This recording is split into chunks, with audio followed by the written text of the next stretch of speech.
Five short, creepy, scary stories. A father is laying in bed just after waking up. He grabs the baby monitor and walks to his desk.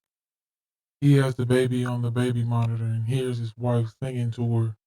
He cracks a smile as he hears his wife, "Go to sleep, go to sleep," when suddenly the front door opens and his wife comes in with groceries. Number two, pretending to be asleep doesn't work. As a young boy is sleeping in his bed on a usual night, he hears footsteps outside his door. He peeks out to see what is happening.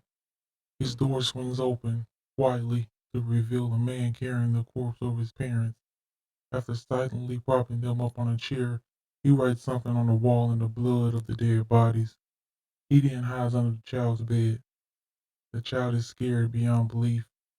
He can't read the writing on the wall and he knows that the man is under his bed. Like any child, he pretends that he slept through the whole thing and hasn't awoken yet.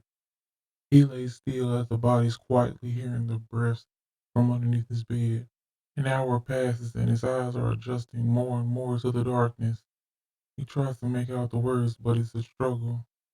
He gasps when he finally makes out the sentence, "I know you're awake." He feels something shift underneath his bed. Number three, what's in the basement? Mommy told me never to go in the basement, but I wanted to see what was making that noise. It kind of sounded like a puppy. I wanted to see the puppy, so I opened the basement door and tiptoed down a bit. I didn't see a puppy, and Mommy yanked me out the basement and yelled at me. Mommy had never yelled at me before, and it made me sad and I cried. Then Mommy told me never to go into the basement again, and she gave me a cookie. That made me feel better, so I didn't ask her why the boy in the basement was making noise like a puppy, or why he had no hands or feet.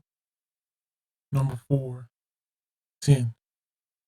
A man leaves his house every morning to walk to work and passes a mental hospital surrounded by a wooden fence.